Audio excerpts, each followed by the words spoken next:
ভারতীয় সীমান্ত দিয়ে দেশে ঢুকছে জাল টাকা। চক্রের শিকড় বাকড় ছড়িয়েছে সরকারি অফিস পর্যন্ত। পুরনো নোটে ধোঁকা খাবে। রাজধানীতে জামায়াত সহ ৮ দলের কর্মসূচিতে পুলিশের বাধা। নভেম্বরে গণভোট সহ ৫ দফা দাবি নিয়ে প্রধান উপদেষ্টাকে প্রতিনিধিদের স্মারকলিপি।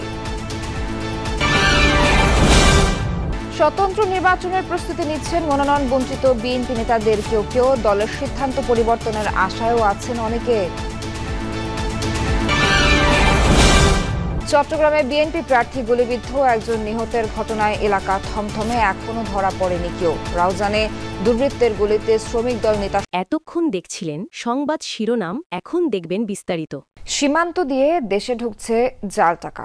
দেখতে অবিকল, আসল টাকার মতো। হাতে ধরেও বোঝা যায় না। নোটগুলো আবার কচকচে নতুন নয়, দেখে মনে হবে কয়েক হাত ঘুরে আসা।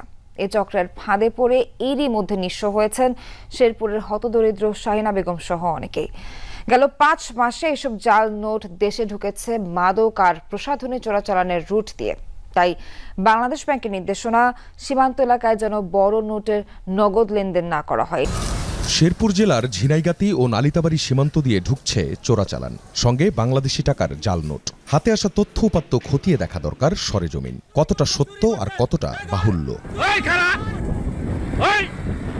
রহস্য ভেদ করতে খুঁজে বের করতে হবে দুজনকে, একজন রাসেল, অন্যজন হাসান। ধরাছোঁয়ার বাইরেই থাকতে অভ্যস্ত তারা। অনেক চেষ্টা তদবিরের পর হাসানের সঙ্গে যোগাযোগ স্থাপন হলো হোয়াটসঅ্যাপে। পরিচয় গোপন করে জাল টাকার ক্রেতা আমরা। যে টাকাটা তৈরি হয় ইন্ডিয়ায়, ওই মালটা যদি নিতে চান তাহলে ৩৬,০০০ টাকা করে লাগে পড়বে। এটা আমাদের এখন লং টাইম আমাদের কাছে পাবেন, অল টাইম। যতদিন না ধরা পড়ে মানে ইন্ডিয়ান লোক, কতদিন আপনি পাইতে থাকবেন। ইন্ডিয়ানরা আপনি ব্যাংক পর্যন্ত চালাতে পারবেন। ব্যাংকের বাপের ক্ষমতা নাই যে ধরার মতো। এই যে এরকম সুতা থাকবে ভাই, এই যে এরকম দেখছেন, এই যে চিলচিল করতেছে এরকম। ওপাশ থেকে পাঠানো হয় জাল টাকার ভিডিও। এগুলো অন্য ভিডিও কিনা বা এআই দিয়ে বানানো কিনা বোঝা মুশকিল। কিছু জাল টাকার স্যাম্পল পেলে আরেকটু এগোবে অনুসন্ধান। স্যাম্পলের জন্য অ্যাডভান্স দিতে হবে হাসানের প্রতিনিধিকে। তার চাওয়া অনুযায়ী চলতে হচ্ছে আমাদের। এটা হচ্ছে বিকাশ পার্সোনাল নাম্বার, এটাতে টাকা পাঠিয়ে লাস্ট নাম্বারটা বলবেন। অ্যাডভান্স পেয়ে স্যাম্পল রিসিভ করার লোকেশন জানালেন তারা। তবে এটি এলো অন্য আরেকটি নম্বর থেকে। যে বুঝে নেবেন তার ছবিও পাঠাতে হলো তাদের, কিন্তু এতেও কাজ হলো না। নির্ধারিত দিনে লোকেশনে গিয়ে পাওয়া গেল না কাউকেই। পরের দিন বদলালেন ৩টি স্থান। শেষমেশ ধৈর্য দেখে একজন দ্রুত চলে গেলেন ১,০০০ টাকার কয়েকটি জাল নোট ধরিয়ে দিয়ে। ৮ দফা দাবিতে প্রধান উপদেষ্টাকে স্মারকলিপি দিয়েছেন জামায়াত সহ ৮ দলের প্রতিনিধিরা। দুপুরে যমুনায় গেলে তাদের কাছ থেকে স্মারকলিপি গ্রহণ করেন উপদেষ্টা আদিলুর রহমান। এর আগে সংক্ষিপ্ত সমাবেশে জামায়াতের নায়েবে আমির ডক্টর সৈয়দ আব্দুল্লাহ মোহাম্মদ তাহের আগামী ১১ নভেম্বর চলো চলো ঢাকা চলো কর্মসূচির ঘোষণা দেন।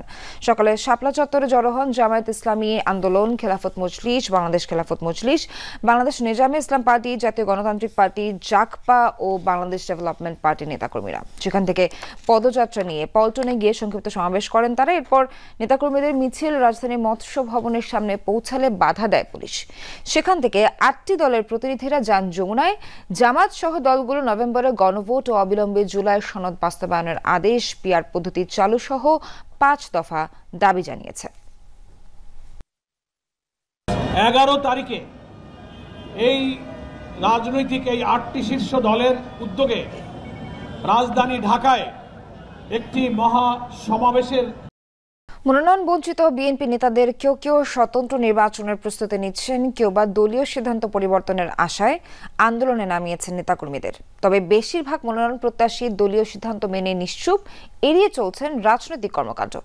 আগ্রহী নন গণমাধ্যমের সঙ্গে কথা বলতে। বিএনপির প্রাথমিক মনোনয়ন তালিকা ঘোষণার পর মাদারীপুর, সাতক্ষীরা, চট্টগ্রাম, চাঁদপুর ও মেহেরপুর সহ কয়েকটি সংসদীয় এলাকায় বিক্ষোভ করেন বঞ্চিত নেতাদের কর্মী সমর্থকরা। প্রার্থী বদলের দাবিতে অবরোধ, ভাঙচুরের মতো ঘটনা ঘটে। বিএনপি ঘোষিত ২৩৭ জনের মনোনয়ন তালিকায় নাম নেই নজরুল ইসলাম খান, রফিকুল ইসলাম মিয়া, সেলিমা রহমান, রুহুল কবির রিজভির মতো সিনিয়র নেতারা। যদিও অসুস্থতা সহ নানা কারণে কখনোই নির্বাচন নিয়ে তাদের আগ্রহ দেখা যায়নি।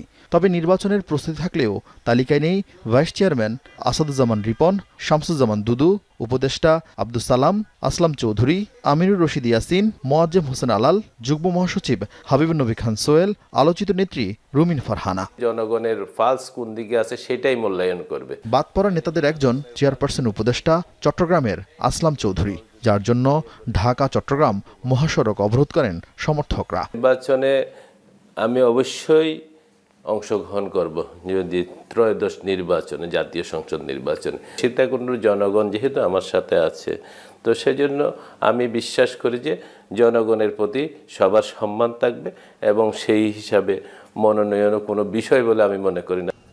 শুধু সিনিয়র নেতা নয়, অন্তত 7 থেকে 10টি আসনে মনোনয়ন বঞ্চিত হয়েছেন দৃশ্যপটে থাকা অনেক নেতাও। মিত্রদের সাথে আসন সমঝোতায় কপাল পুড়েছে অনেকের। এই নির্বাচনের পরে তো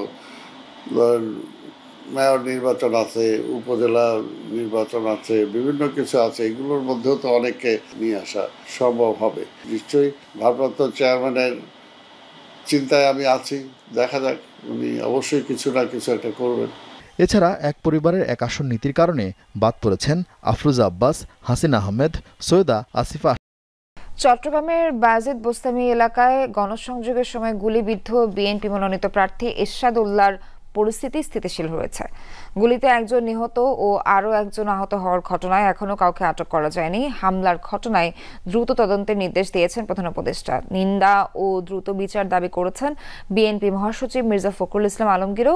প্রভাব বিস্তারকে কেন্দ্র করে বিদেশে থাকা শিবির ক্যাডার বড় সাজ্জাদের নির্দেশে ছোট সাজ্জাদের অনুসারীরা এই হত্যাকাণ্ড ঘটিয়েছে বলে দাবি নিহতের পরিবারের। গতকাল সন্ধ্যায় বায়েজিদ বোস্তামির চালিতাতলী খন্দকার পাড়ায় চট্টগ্রাম ৮ আসনে বিএনপি মনোনীত প্রার্থী এরশাদ উল্লাহর গণসংযোগের সময় দুর্বৃত্তদের গুলিতে নিহত হন সারোয়ার বাবলা। গুলিবিদ্ধ হন এরশাদ উল্লাহ। নিহত সারোয়ার ও অভিযুক্ত বড় ও ছোট সাজ্জাদ ৩ জনের নামেই একাধিক মামলা রয়েছে বলে জানিয়েছে সিএমপি। ২০০৪ সাল থেকে বিদেশে পলাতক আলোচিত 8 মার্ডারের আসামি বড় সাজ্জাদ চলতি বছরের ১৫ মার্চ ঢাকার বসুন্ধরা শপিং মল থেকে গ্রেফতার হয় তার অনুসারী ছোট সাজ্জাদ। জড়িতদের শনাক্তেই পুলিশ এরই মধ্যে মাঠে কাজ করছে। আমরা দেখেছি কিছুক্ষণ আগে, অর্থাৎ এখন থেকে প্রায় আধা ঘন্টা আগে এখানে আসেন ডিসি সহ পুলিশের ঊর্ধ্বতন যারা কর্মকর্তা রয়েছেন, তারা এখানে এসে ঘটনাস্থল পরিদর্শন করেন। দেখতে পাচ্ছেন যে ঠিক এই দোকানের সামনেই গতকাল এই হত্যাকাণ্ডটি ঘটে। পুলিশ এখানে এসে যারা স্থানীয় তাদের সাথে কথা বলেছেন, আশেপাশে বিভিন্ন যারা সিসিটিভি রয়েছে বা সেই জায়গাগুলো তারা খুঁজছেন, সেই ফুটেজগুলো সংগ্রহ করার চেষ্টা করছেন, পরিবারের সাথে কথা বলেছেন। পুলিশ যেটি দাবি করছেন, তারা ঘটনার সাথে জড়িত যারা রয়েছেন তাদেরকে দ্রুত সময়ের মধ্যে গ্রেফতার করার জন্য তাদের যে তদন্ত সেটি অব্যাহত রয়েছে এবং পরিবার দাবি করছে তাকে মারার আগে গত কয়েক মাস ধরে মুঠোফোন থেকে শুরু করে বিভিন্ন মাধ্যমে তাকে হুমকি ধামকি বা প্রাণে মেরে ফেলার